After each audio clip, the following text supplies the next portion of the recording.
HMPV की भारत में दस्तक के बाद से भारत सरकार अलर्ट मोड पे आ चुकी है। वहीं उत्तराखंड सरकार की तरफ से भी गाइडलाइन जारी कर दी गई है।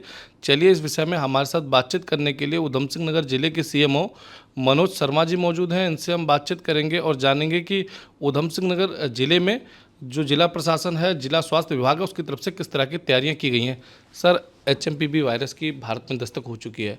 सर, उधम सिंह नगर जिले की अगर बात की जाए तो सर आप लोगों की तरफ से किस तरह की तैयारियाँ की गई हैं। ये पहले तो मैं आपका चैनल का धन्यवाद देना चाहता हूँ कि आप इस संबंध में जानकारी ले रहे हैं और निश्चित रूप से इसमें जो पब्लिक में आपकी न्यूज़ चलेगी तो अवेयरनेस इस संबंध में ज़रूर पब्लिक में आएगी। देखिए, जहाँ तक एचएमपीवी वायरस की बात है, ह्यूमन मेटान्यूमो वायरस, ये अन्य जैसे हमारे सर्दी जुकाम के जो वायरस होते हैं उन्हीं की तरीके से ये भी वायरल इन्फेक्शन है। और अभी जैसे ये संज्ञान में आया है कि चाइना से इसकी स्टार्टिंग हुई है और अलग अलग कंट्रीज़ में और हमारे भी बहुत सारे राज्यों में इसके केसेस जो हैं वो देखे जा रहे हैं।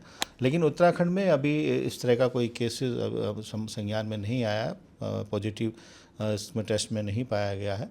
लेकिन फिर भी क्योंकि भारत सरकार द्वारा भी इसमें दिशा निर्देश दिए गए हैं और हमारी राज्य सरकार द्वारा भी दिशा निर्देश संबंध में सचेत किया रहने के लिए दिए गए हैं, तो उसी क्रम में हमने भी अपने सभी अस्पतालों में, जो प्राइवेट अस्पताल हैं वो भी और सरकारी अस्पतालों में भी इस संबंध में एडवाइजरी इसमें जारी की है कि आप जो भी इस तरह के जो मरीज़ आते हैं सर्दी जुकाम बुखार के हैं, अगर कहीं पर संख्या बढ़ती है तो एक तो उनका अलग से क्लिनिक बना करके, अलग एक ओपीडी बना करके वहाँ पे उनका जो है देखें, उपचार करें, ताकि वो अन्य सामान्य लोगों के साथ में उनका मिक्स ना हो और उसके प्रसार को जो है वो रोका जा सके।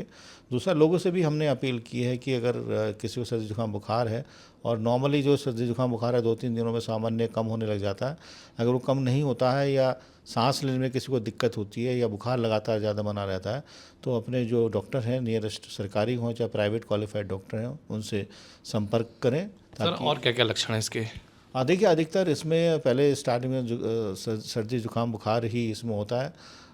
आँखों में जलन हो सकती है, सीने में दर्द हो सकता है और निमोनिया जिसको के कहते हैं, निमोनिया, इसमें लंग में इन्फेक्शन डेवलप हो सकता है। बाद में सांस लेने में इसमें दिक्कत हो सकती है।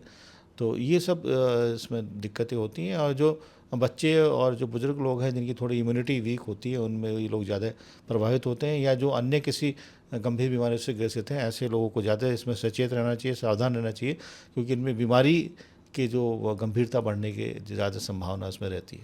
सर, इससे बचाव कैसे कर सकते हैं। बचाव, देखिए, वायरल इन्फेक्शन है तो अभी हालांकि इस तरह की एडवाइजरी जारी नहीं हुई है कि सब लोग मास्क लगा करके रहें, लेकिन फिर भी अगर आपके किसी को इस तरह के लक्षण हैं तो वो उसको खुद मास्क का इस्तेमाल करना चाहिए। या आप देखते हैं कि किसी ऐसे व्यक्ति से आप मिलने जाते हैं या अस्पताल में जाते हैं, ख़ास तौर से जहाँ से मरीज की संभावना होने की ज़्यादा है, तो वहाँ पे आपको मास्क का इसमें इस्तेमाल करना चाहिए।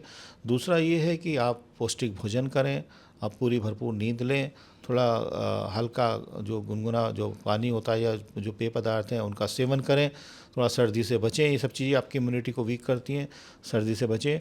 और अगर सर्दी जुकाम बुखार जैसे बताया 2-3 दिन से ज़्यादा अगर आपका चल रहा है या कोई ऐसा लक्षण, आपको सांस फूलने का लक्षण या छाती में दर्द, इस तरह की कोई दिक्कत अगर आपको महसूस होती है, तो अपने जो क्वालिफाइड डॉक्टर हैं, सरकारी या प्राइवेट, उनसे ज़रूर संपर्क करें। सर, इसके टेस्ट कहाँ होंगे अगर जिले में किसी को इस तरह के लक्षण आते हैं तो। देखिए, अभी इस तरह के टेस्टिंग के लिए कोई एडवाइजरी इस संबंध में नहीं इसमें की गई है, लेकिन अगर केसेस इस तरह के अगर यहाँ पे हमारे आते हैं तो डेफिनेटली हम जिला चिकित्सालय, जो अपने बड़े जो चिकित्सालय हैं, उसमें टेस्टिंग की सुविधा उसमें उपलब्ध कराएंगे।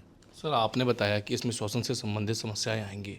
सर, कोविड काल के दौरान जिले के कई अस्पतालों में ऑक्सीजन प्लांट लगाए गए थे, लेकिन अब उनमें से कई प्लांट ऐसे हैं जो बंद हो चुके हैं। सर, उसको शुरू करने के लिए सर किस तरह के प्रयास आप लोगों की तरफ से किए जा रहे हैं। देखिए, लगातार जो है भारत सरकार द्वारा इस संबंध में मॉक ड्रिल भी कराई जाती है और रिसेंटली भी मॉक ड्रिल हुई थी। उसका पर्पज़ यही होता है कि सब अपने जो ऑक्सीजन संयंत्र हैं या ऑक्सीजन से संबंधित जो हमारे ऑक्सीजन कंसनट्रेटर हैं या हमारे पास जो सिलेंडर है, तो उनकी उपलब्धता भी जांच लें और साथ में वो फंक्शनिंग कर रहे हैं नहीं कर रहे हैं ये भी जांच लें। तो लगातार समय समय पर हमारे द्वारा भी दिशा निर्देश दिए जाते हैं। कहीं कुछ टेक्निकल प्रॉब्लम की वजह से या समय से उनका निराकरण ना होने की वजह से कहीं कहीं कोई चीज़ हैं हमारे संयंत्र जो कि काम नहीं कर रहे हैं, तो उसी क्रम में पुनः हमारे द्वारा संबंध निर्देशित किया गया है कि वो देख लें कि जहाँ पर ऑक्सीजन प्लांट लगे हैं तो कैसे उनको सुचारू रूप से जल्दी जल्दी उनको क्रियाशील किया जा सकता है।